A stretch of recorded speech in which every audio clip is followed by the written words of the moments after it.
You're now experiencing the rampant phenomenon, an Afrofuturistic book series.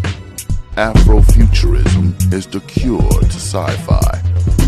Download now and experience melanin biotechnology.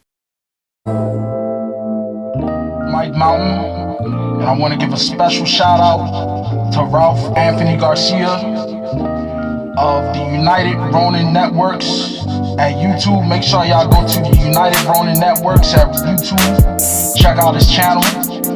Check out his series, Ralph Reads. Give it a like. Subscribe to his channel. And check out what he got to offer. Some really good stuff up there. This is Mike Mountain, and this message is approved by me. Peace.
Desperately, the woman tried to turn and flee.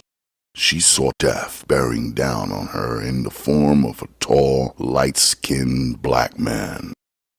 Before she could turn around, Daddy Cool made one of his swift underhand throws.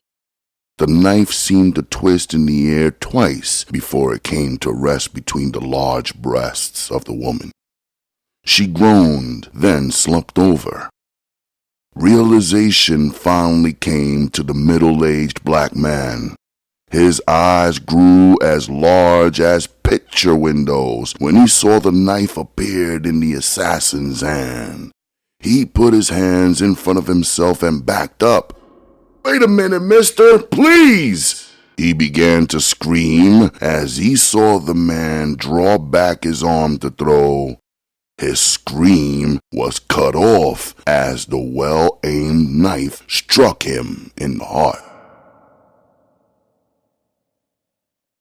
Hello, and welcome to Ralph Reads, brought to you by TURN, the United Ronin Networks. My name is Ralph Anthony Garcia, also known as R4. The legal, the loyal, the regal, the royal, Ronin Ralph, your master of ceremonies. Please like, share, comment, and subscribe. Tell a friend to tune in to TURN, the United Ronin Networks. We are Ronin. Today on Ralph Reads, we are reintroducing America's #1 black author and Detroit's very own Donald Goines with his brand of street justice in his novel Daddy Cool. Let's not hesitate. Let's set the pace. Pages he creates always devastate the mental, emotional, even the physical sense. Let the reading commence.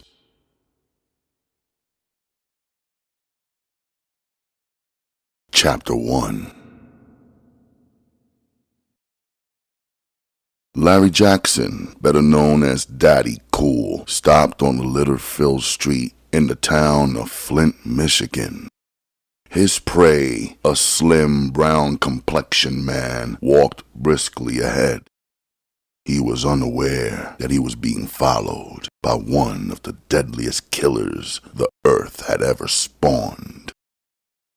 Taking his time, Daddy Cool removed a cigarette pack and lit up a Pall Mall. He wasn't in a hurry.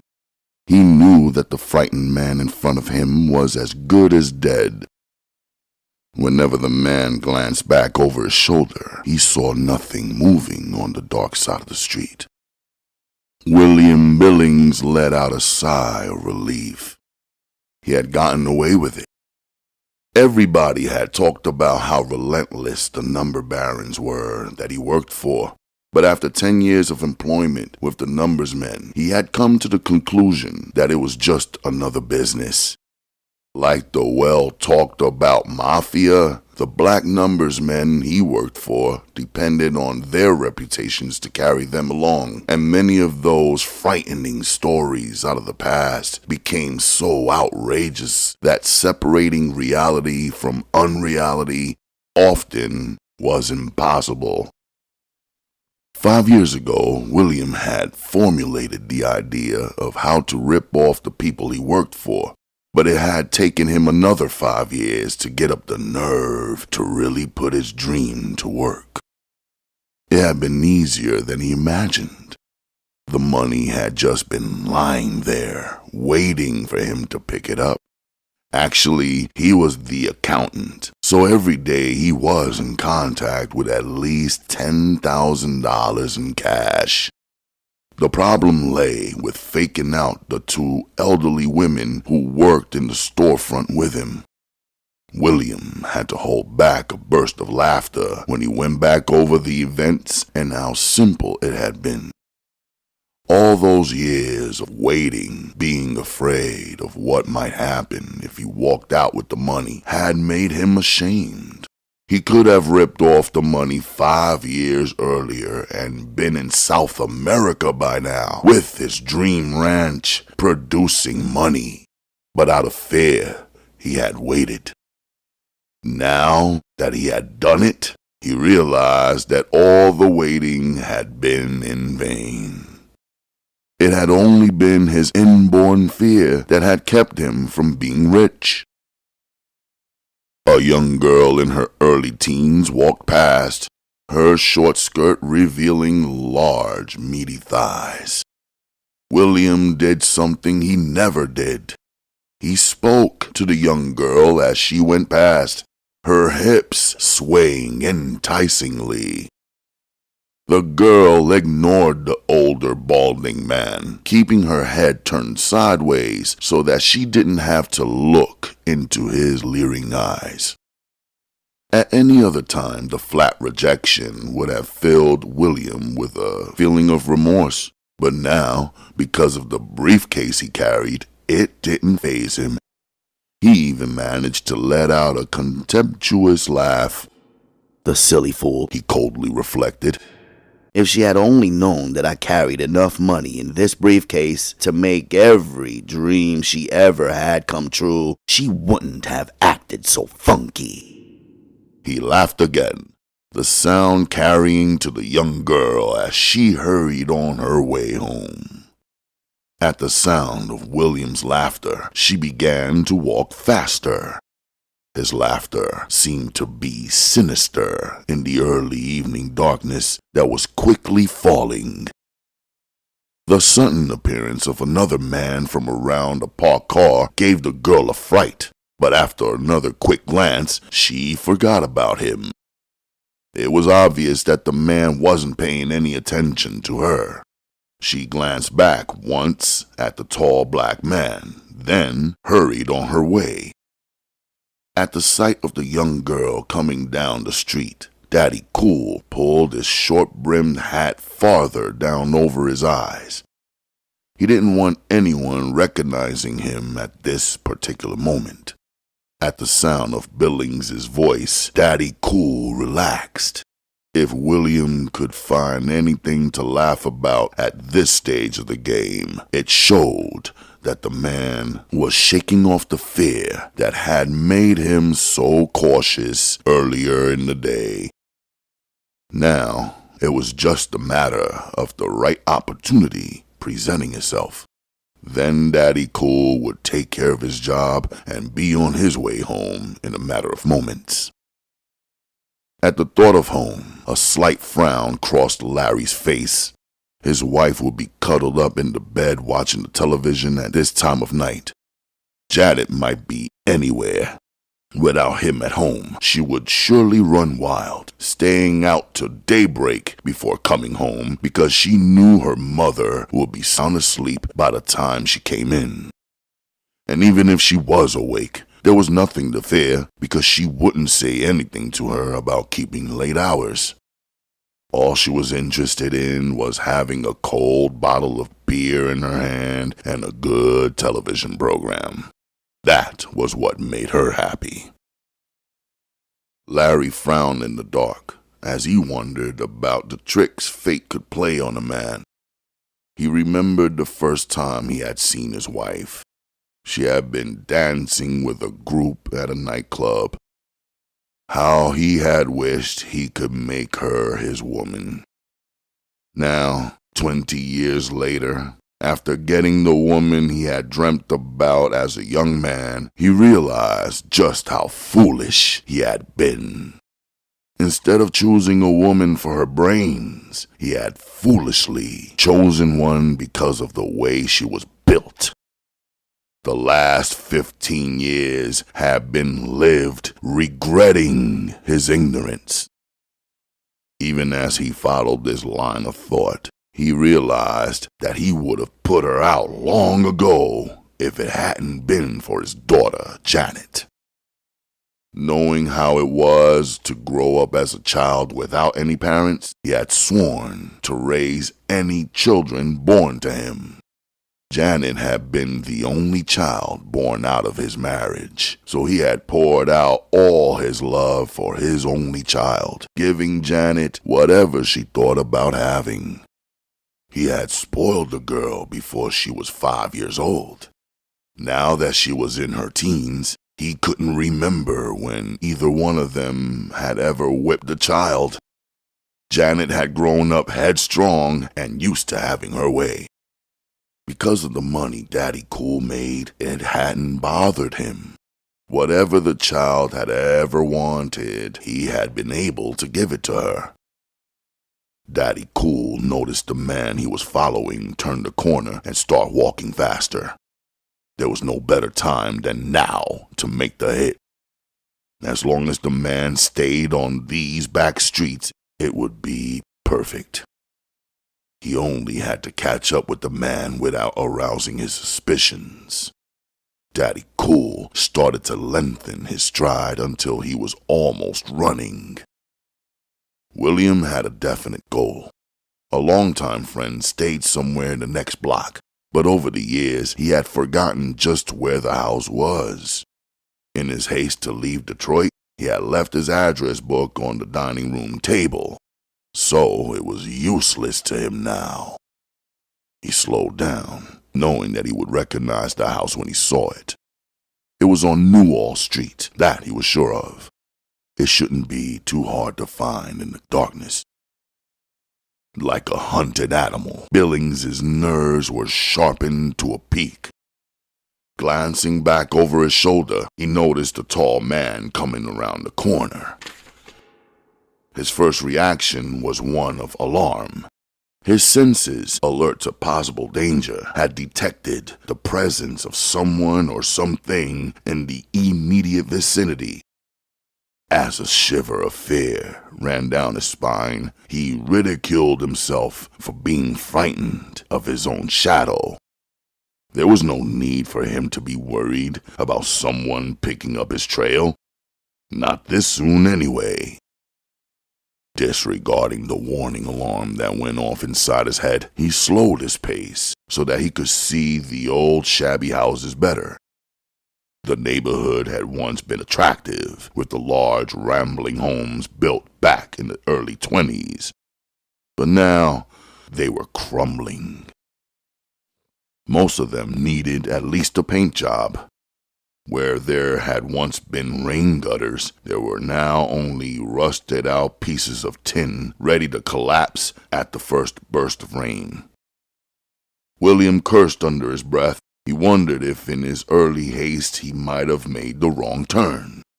It was possible. It had been years since he'd been up this way, and it was easy for him to get turned around. He slowed his walk down until he was almost standing still. Idly, he listened to the footsteps of the man who had turned down the same street as he did. Unable to control himself, William turned completely around and glanced at the tall, somberly dressed man coming toward him. He let out a sigh as he realized that he had been holding his breath. He noticed that the man coming toward him was middle-aged. Probably some family man, he reasoned, hurrying home from work. He almost laughed out loud as he reflected on what a hired killer would look like. He was sure of one thing.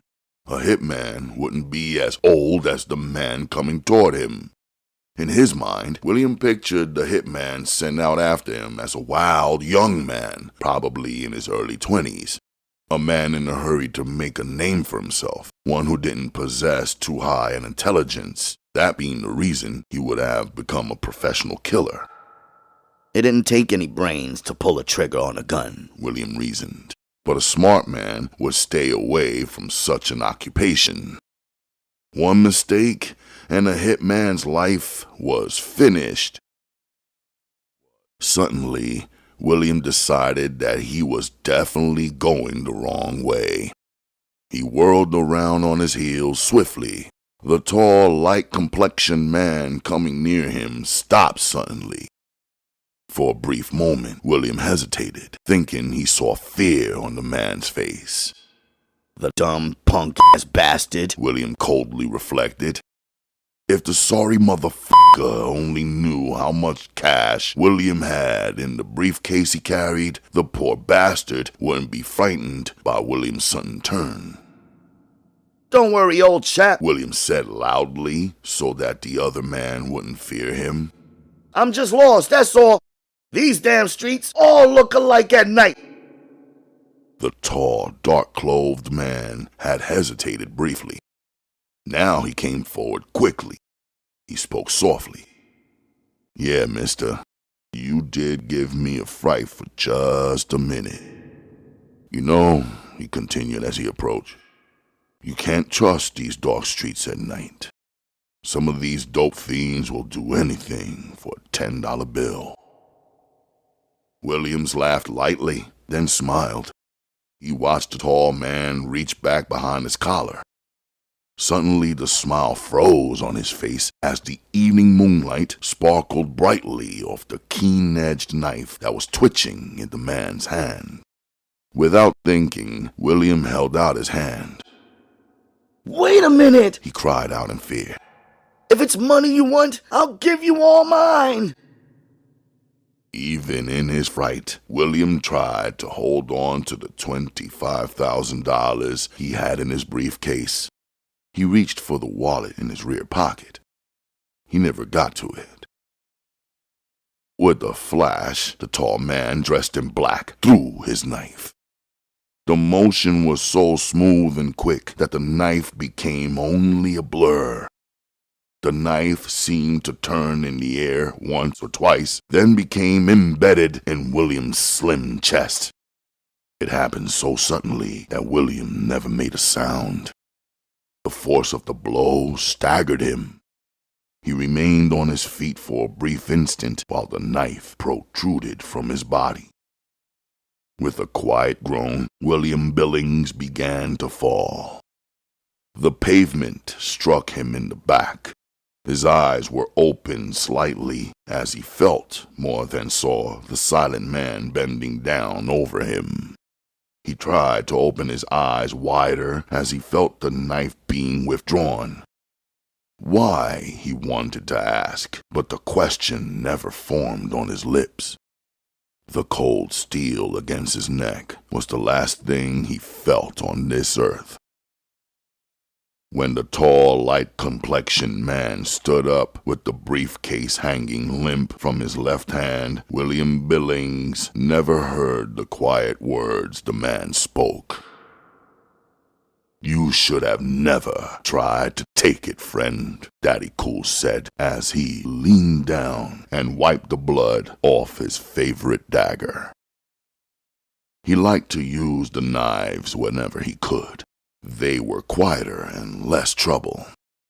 Glanced back over his shoulder to see if anyone or anybody had noticed the silent affair.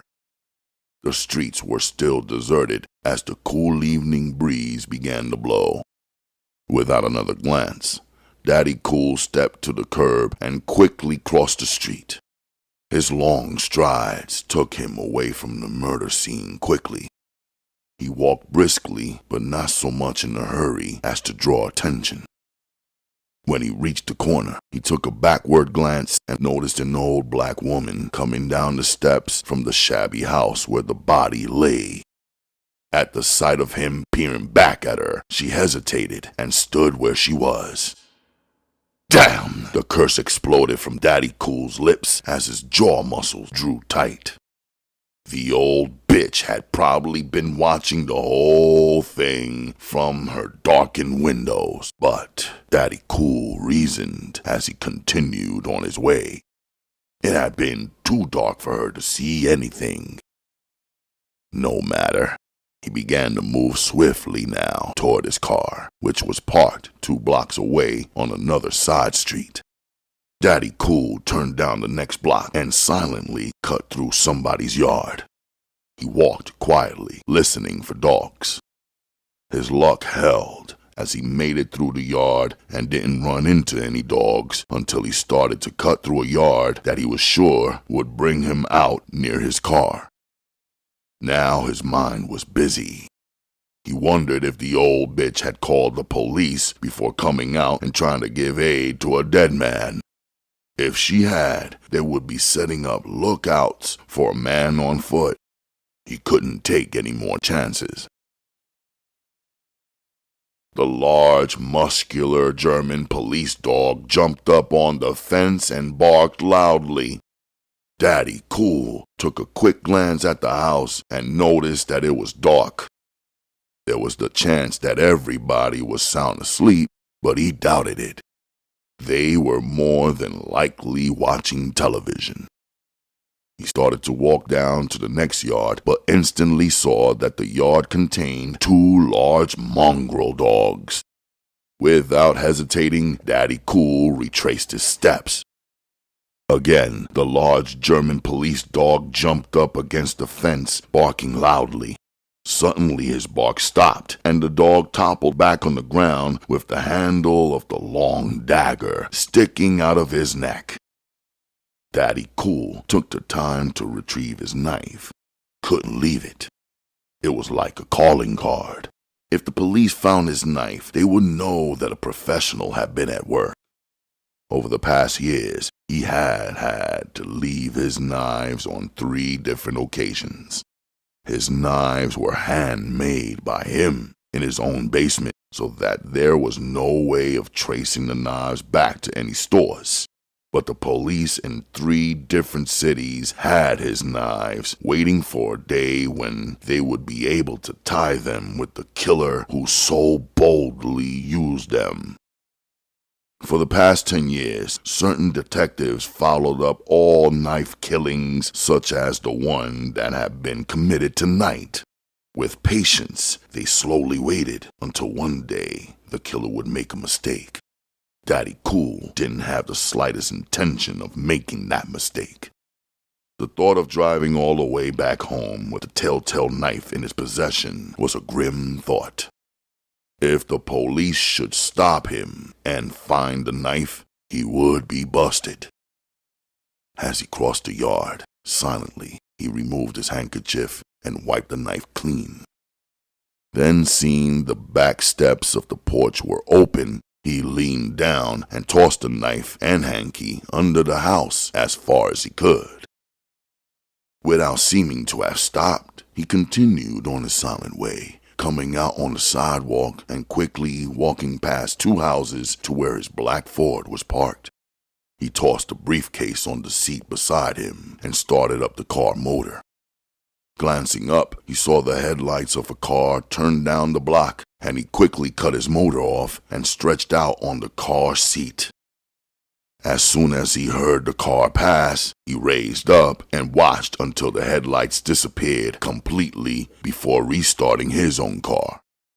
He pulled out onto the deserted street and drove silently toward the main street, which would lead eventually to the highway.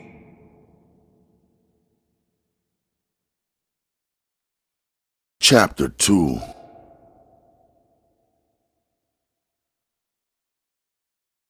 It took less than an hour after arriving back in Detroit for Daddy Cool to take care of his business. The first thing he did was to drop off the briefcase with the $25,000. He received his $10,000 payment for the contract, then started for home. It was 3 o'clock in the morning when he turned off 7 Mile Road and drove slowly down Ripple Street. The neighborhood was still mixed, but was quickly becoming predominantly black. The homes were well taken care of because the blacks in the neighborhood had paid top dollar to purchase the high-priced homes from the fleeing whites. The well-kept lawns gleamed brightly in the moonlight. Daddy Cool had a feeling of pride as he drove slowly up to his expensive ranch-style home. He had it built from the ground up after first putting his money into a pool room so that he could have the appearance of being a smart businessman. He had been around too long to fall into the trap that many of the other money-hungry blacks fell into, buying high-priced homes with no apparent means of support. The circular driveway was always a source of pride to him, but now, as he pulled into it, his lips tightened into a snarl. The long powder blue Cadillac parked in front of the carport brought his anger to the boiling point. He knew at once who the car belonged to. It was one of the young boys in the neighborhood who thought of himself as a pimp. Many times Daddy Cool had sat in his pool room and listened to this same young man talk about his exploits with the young girls of the neighborhood. Now the young man was spending his time with Janet, Daddy Cool's young daughter. He had warned the girl about the boy, but she hadn't paid any attention to him, thinking he was just being old-fashioned. She loved the attention she received when she and the self-proclaimed pimp rode through the neighborhood with the top down. Pulling up behind the car, Daddy Cool sat quietly behind the wheel, using the time to gain some control of his temper. He had never let any of his children see him in the rage, and he had no intention of losing it now. He remembered his only close friend, Big Earl, begging him to let him handle the young punk who was so disrespectful. Daddy Cool had laughingly put the massive black man off. Earl was several inches taller than Daddy Cool, who himself stood over 6 feet. As Daddy Cool thought about his friend's quiet request, he couldn't help picturing the massive black man with his oversized head. Even for his huge body, Earl's head was too large. It was deformed and roughly the girth and shape of a young watermelon. His eyes were bulbous and frog-like. A vivid pale scar ran from his forehead to his neck, cutting his face into two unequal halves. Both of his ears had missing lobes, and what remained had healed unevenly. The man was grotesque, to say the least, and he brought fear to many who saw him for the first time. His only desire was to serve Daddy Cool, who gave him a place to stay behind the pool room and a job that kept him off the streets. For that, his loyalty was complete. He would freely give his life for the tall, light-complexioned man who accepted him so freely, without question. Now, the thought of this man's desire to take care of the young pimp named Ronald brought a slight smile to Daddy Cool's face, but he didn't really need Big Earl to do anything for him.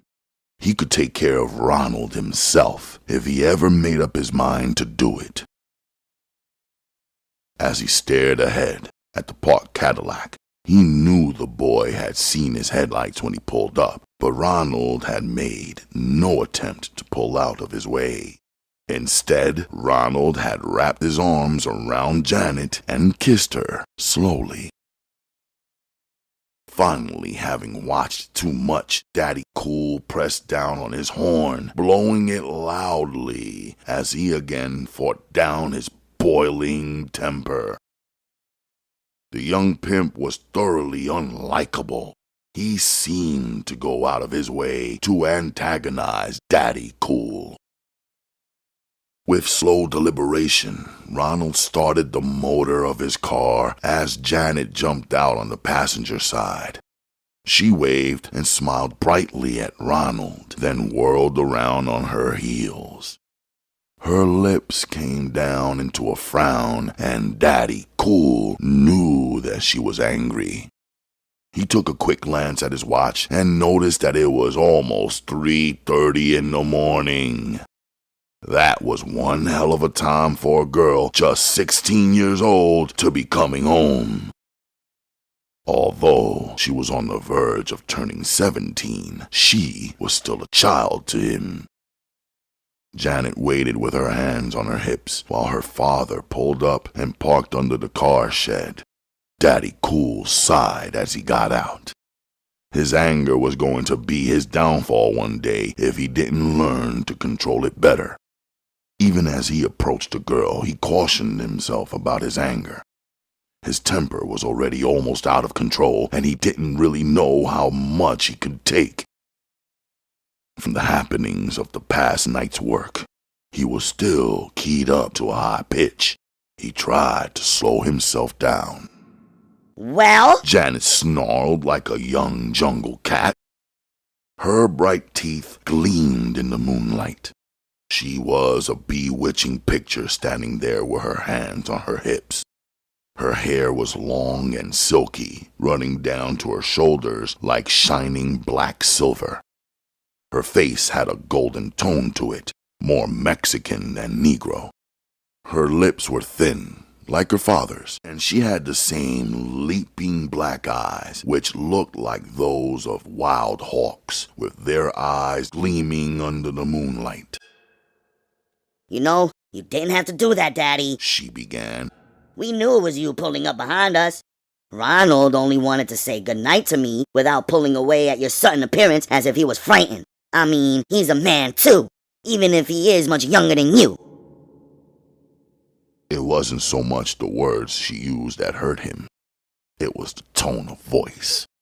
She spoke to him as if she was scolding a child. Before he knew what he was doing, his hand came up and knocked her to the ground. She stared up at him in surprise. This was the first time he had ever put his hands on her, and she couldn't believe that it had happened. Before she could say anything sassy, he reached down and jerked her to her feet. "Hear this, little bitch," he growled, and he didn't recognize his own voice. "If you ever try speaking to me in that tone of voice again, I will kick your ass so hard you won't be able to sit sideways in that damn caddy. You understand me?" Before she could shake her head one way or the other, his hand moved in a blur. Twice he slapped her viciously across the face. Her scream came out shrilly at first, then louder. He twisted her around and gave her a violent shove toward the front door. "And another thing, Miss Fine, as long as you live under this goddamn roof, you had better make sure that door hits you in the crack of your ass before 12 o'clock at night," he stated, then added, "Do I make myself clear?" Janet could only shake her head. She was too frightened to speak. She had never really seen the man who was walking swiftly behind her. This wasn't the soft old man she could bend around her fingers like putty. No, this was another person, one whom she never seen before. For the first time in her life, she feared the man who had always been dear to her. She trembled as she hurried toward the front door. With shaking hands, she inserted her key and quickly opened the front door. Tears ran freely from her eyes as she staggered across the threshold. As Daddy Cool entered, the first thing he noticed was his wife, to whose arms Janet had fled. "Oh, Mother!" she cried over and over again. Now, child. Daddy Cool's wife Shirley said. "It's okay, honey. Everything is all right." Her eyes sought out those of her husband. The sound from in front of her house had awakened her, but she had no knowledge of what had happened to her daughter. He struck me!" Janet finally managed to say as large tears ran down both her cheeks. A sob caught in her throat as she remembered the vivid scene that had just transpired. Shirley was dumbfounded. She didn't have the slightest idea who her daughter was talking about. It never even entered her mind that Daddy Cool was the one she was referring to. "Larry?" Shirley said, addressing her husband sharply. "What is the child talking about?" "She trying to tell you that I slapped her," Larry Jackson stated as he stared cold-eyed at his wife. "What?" Shirley exclaimed loudly, unable to catch up with the conversation. She couldn't believe what she had heard. "I said she is trying to pull your coat that I slapped the shit out of her," Daddy Cool stated harshly. You slapped her?" Shirley murmured over and over again. Even now that the words were out, Shirley still couldn't believe what she had heard. "That's right," he stated again. "If you had taken care of your responsibilities like you should have, this wouldn't have been necessary. I told you before I left to stay on this kid's ass and make her come home early." The word came out louder than she had intended. Shirley dropped her eyes. She didn't like the cold gleam that came into her man's jet black eyes. I mean, Larry, you know she won't mind me. Hell, if she won't mind you, how the hell do you expect me to make her mind me?" With firm hands, Shirley slowly disengaged herself from her daughter. "Okay now, Janet. It's all right. It won't kill you. Maybe it might slow you down some, though." She gently pushed her daughter away. Finally, Janet stopped crying. The tears stopped flowing and anger began to overwhelm her. For the first time in her young life, she was speechless. She had been slapped, and to her, that was something unheard of. As the thought of what had happened dawned on her, her cheeks became red with a futile anger. Mother? She began, then didn't really know what she wanted to say. Larry? Shirley said, Don't you think it's a late date to start using a strong hand on her? Not as long as she keeps her young ass in my house, Daddy Cool stated harshly, his anger still not completely under control. Well, that's not so difficult to handle, Janet replied, sparks of fire leaping in her cold black eyes. What do you mean by that? He asked softly. The gentleness of his voice hadn't fooled Shirley. She had lived with the man too long. She knew his moods almost as well as he did. She tried to catch her daughter's eye so that she couldn't warn Janet, but the young girl was now in open rebellion. With her mother near, she believed she didn't have any reason to fear her father. What had happened outside would never occur in front of Shirley.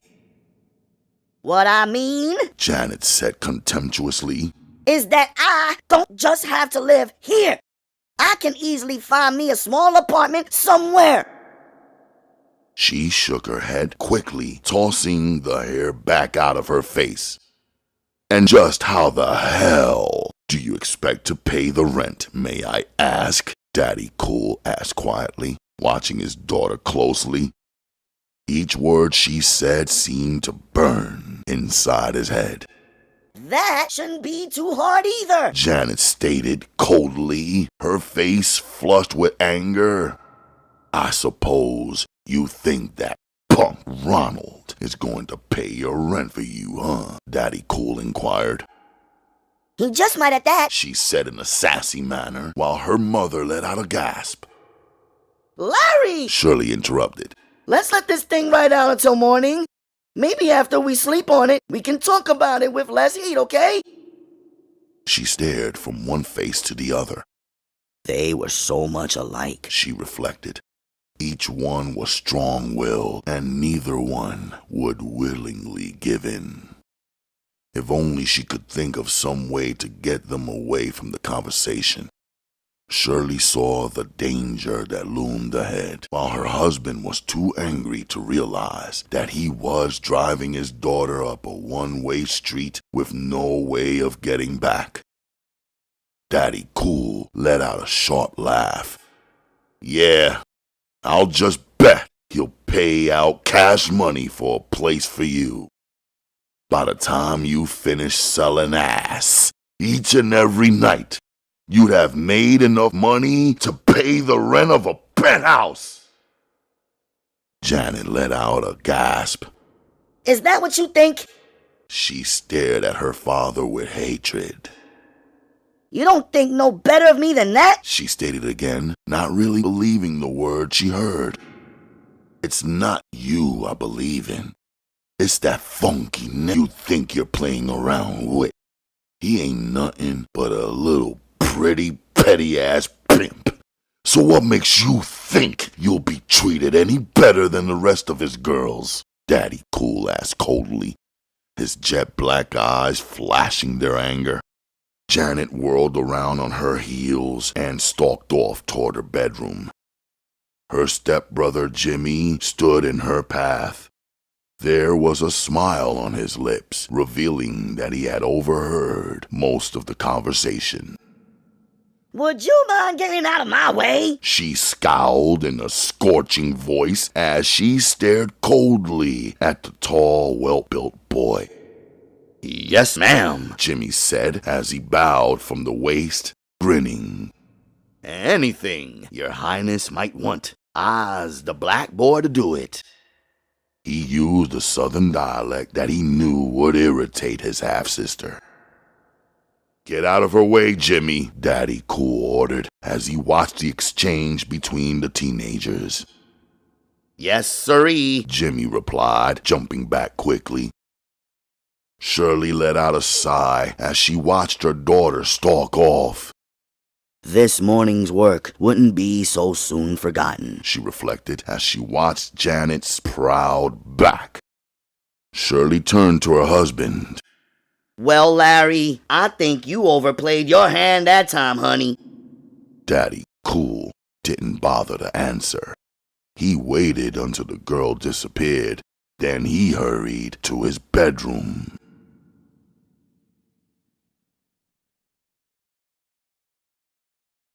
Chapter 3.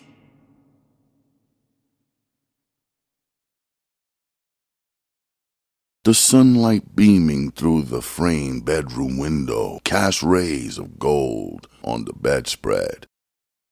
Normally, Daddy Cool would have been up by now.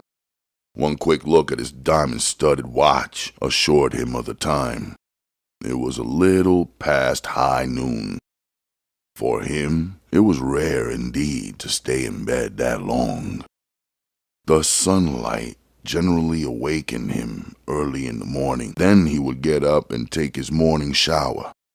But today was different. His glance lingered on the $10,000 lying on the dresser top. Most of the time this sight would lift his spirits, but today he couldn't pull his feelings together.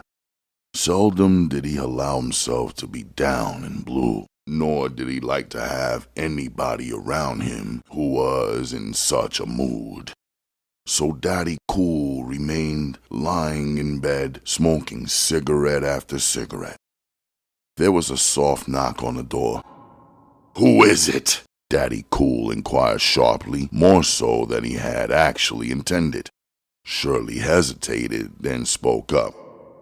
"It's me, Larry," she said, then added, "I was wondering if you might like me to fix you something. I could make you a ham sandwich right quick."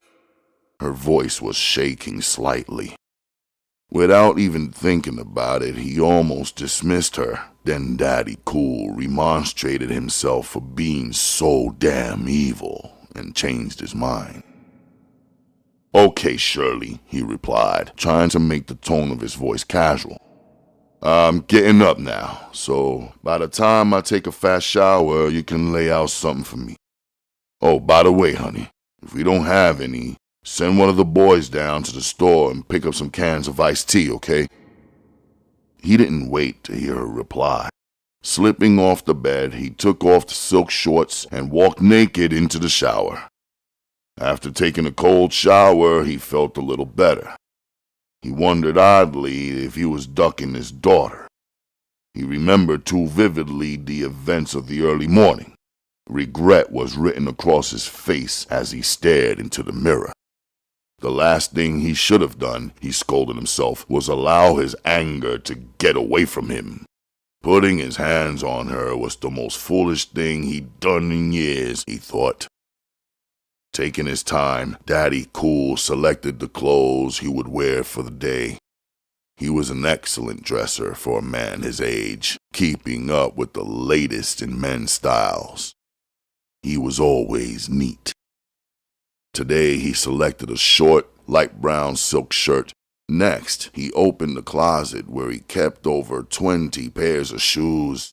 The latest were those with large heels, and he removed a pair that he had only worn once before. The shoes were brown and white with a 4-inch heel. He sprinkled powder inside the shoes before slipping his feet into them. Then he stood up and examined himself in the large bedroom mirror.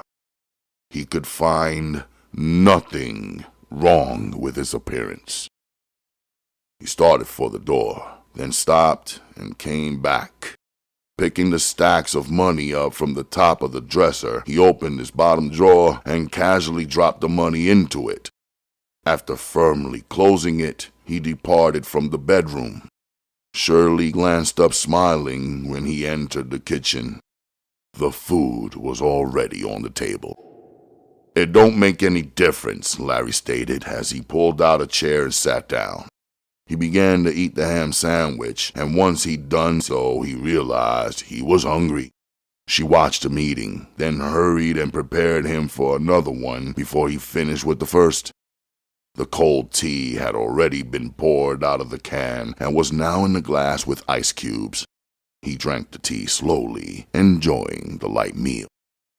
When Shirley bent down and set the food in front of him, Daddy Cool stared down at the well-developed tits that pushed her blouse out so far in the front. He let out a sigh. His woman was still as attractive as ever. She had gained weight, but it looked good on her because it was all in the right places. Shirley had the same golden brown complexion that their daughter had, and also the beautiful and evenly spaced white teeth, something Daddy Cool knew he lacked. His teeth was disfigured and gaps could be seen whenever he opened his mouth. I'm glad to see you in a better mood than you were this morning, Shirley began, slowly feeling her way. She knew that she had something to tell him, and she realized that once she told him, his anger would shoot up to the boiling point. Well, let's just say that's left to be seen, he answered slowly, eyeing his wife closely for the first time that day. Something was on the woman's mind. He believed that he could read her like a book. Before she could begin, he beat her to the point. Ain't no sense in bullshitting, Shirley. Whatever you got to say, spit it out. He stared at her coldly, knowing that whenever he looked at her in this fashion, it upset her. Nevertheless, he didn't make it any easier for her. Shirley rolled her tongue out and wet her lips, wildly trying to figure out which would be the best way to give her husband the news. Under his sharp stare, she became confused and just blurted it out. Your daughter had a cab pick her up this morning. Daddy Cool took a sip from his drink before replying, So what? It ain't no big thing for her to catch a cab, is it? No, not at all, Shirley began, still afraid to add the final words. But then it all came out in a rush. But this is the first time she took all her clothes with her. For a minute, there was a deadly silence in the kitchen. Shirley could feel herself backing away from the table. The expressions that flashed across her quiet husband's face frightened her. It was rare indeed when she saw him like this. Once many years ago, when they had first gotten married, a man had accosted them in the bar and ignored Daddy Cool while trying to hold a conversation with her. She had seen the look then, before her husband had cut the man with a straight razor. Daddy Cool had to repeat himself twice before his wife could understand what he was saying. She was so frightened that it was also impossible to reach her. I said, bitch, he growled. Why the fuck didn't you wake me up and tell me she was trying to pull off? Shirley shook her head in fear. I didn't know myself, Larry. Jimmy told me about it when I got up. He said she left with 3 suitcases. Jimmy, huh? Daddy Cool said the name with emphasis. Just where the hell is Jimmy now? He went to basketball practice with his brother, she managed to reply. There was a coldness in the room now. And Shirley knew that she didn't have any influence on what her angry husband might do. No matter what she thought, he wouldn't pay the slightest heed to her demands. Daddy Cool stared coldly at his wife. I guess you don't really care, one way or the other, about this shit, do you, Shirley? Of course I care, She answered quickly. but there's not much we can do. She'll be 17 in another month, so we really don't have much control over her movements now. It's just too late, Larry. We should have taken this interest in her activities way before now. For a brief second, Larry felt like slapping his wife's face, but realized that it wasn't completely her fault. It was their joint mismanagement of the young girl's affairs that had led to this. Neither one had been firm enough, and now it was damn near too late. But Daddy Cool wouldn't allow himself to even think that it was actually too late. He believed he could still do something to straighten the matter out. If he could only find her and sit her down and have a good talk with her, then she would understand that everything he was doing for her was for her own good. With his brain whirling beneath the stunning revelation, Daddy Cool sat rigid, unable to think properly. He couldn't bring his thoughts together. He couldn't make the proper moves. It's not just Jimmy's fault, Shirley stated, then added, Buddy was up, and he saw her packing her stuff, so he could have awakened you as well. Without really realizing what he was saying, Daddy Cool replied, since Buddy and Jimmy ain't nothing but her half-brothers, they both were more than likely glad to see her go. That way, he continued, they probably hope that they'll be able to get more spending money from me. Shirley caught her breath. She had known for years that her husband only tolerated her two boys from another man, but this was the first time he had ever said something openly about it. It wasn't what he said, but the way that he said it. I guess then, Shirley began, it wouldn't make any damn difference to you if Buddy or Jimmy were leaving. Daddy Cool laughed harshly. I should say not. Why in the fuck should I be concerned? I've raised them and given them any thing they ever wanted. So now that both of them are grown, do you think I'd shed tears if they decided to leave? He gazed up at her with wide, unseeing eyes. He could only see his young daughter in his mind. Gradually, Shirley fought back the tears that were slowly building. I don't know why you want to say they're grown. Jimmy is only 18, while Buddy is just a year older than that. The thought raced through Daddy Cool's mind. He pushed his chair back from the table. If you want to baby them boys, that's up to you.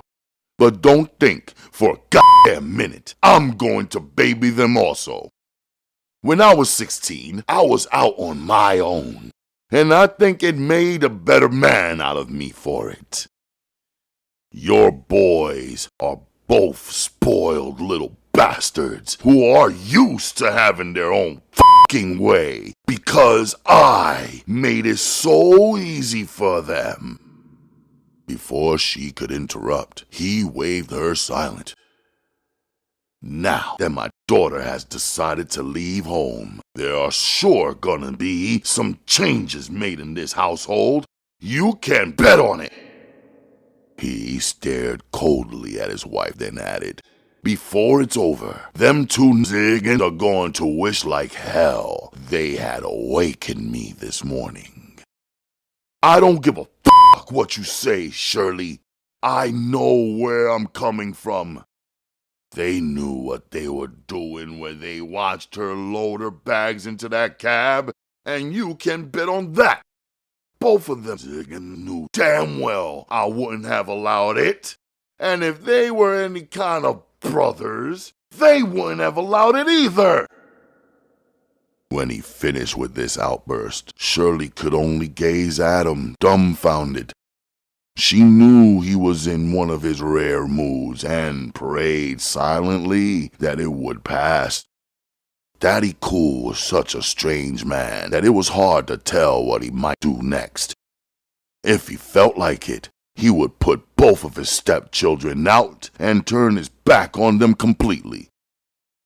As she watched his departing back, she wondered why her two sons had done what they had done. They both knew that their stepfather would be angry over Janet's departure, and that was the main reason they fled from the house. They didn't want to hear his angry voice when he found out. She remembered how Jimmy had laughed while telling her about Janet's leaving. It had been a joke to him, but now it looked as if the joke might turn bitter. She didn't believe her boys could make it without her or her husband's help. Neither boy had ever held any kind of job, nor had really taken up anything in school that would help them out. Daddy Cool had bought a car for Buddy on his 18th birthday and promised one to Jimmy whenever he graduated from school. But Jimmy had quit in his last year so that he could run the streets with his brother. After leaving the house, Daddy Cool walked to his car and opened the door. He sat behind the steering wheel for a minute before starting up the motor. He didn't want to go to his pool room, but decided that would be the best place to get a line on where his daughter had gone. If only he could catch up with either one of his stepsons, he was sure they would know where she was. Daddy Cool backed the car out of the driveway. His mind was so occupied with his thoughts that he almost backed into an oncoming car. The sound of the driver's horn warned him just in time. It took only 5 minutes before he was pulling into the rear parking lot of his pool room. The front of the building advertised the place as the billiard hall for men and women. A place of leisure, it was not only a pool room, but catered to other tastes as well. As he let himself in the back door, which was always kept locked, the first thing Daddy Cool did was glance over toward the restaurant section of the hall. The long counter was empty except for 2 young girls who were sipping on cokes as they watched the men in the rear of the place play pool. The restaurant had a long counter, plus 4 heavily padded red booths for people who wanted to eat their food in semi-privacy. The 2 girls who worked the day shift watched him as he entered. Each one smiled brightly in his direction. Daddy Cool ignored the waitresses while his eyes sought out every spot in the place for Janet. The front table that was reserved just for women was empty. Sometimes Janet would spend half a day shooting pool on the women's table. There were 8 tables in the pool room, but only 3 of them were in use now. From a high chair that resembled the ones lifeguards used out at the public beaches, the massive Earl sat overlooking his domain. He ran the pool room the way a captain ran a ship. He didn't allow any foul language on the premises nor drinking. Many of the neighborhood wineheads had tried slipping wine bottles inside the place, but after the first time they were caught, they never attempted it again.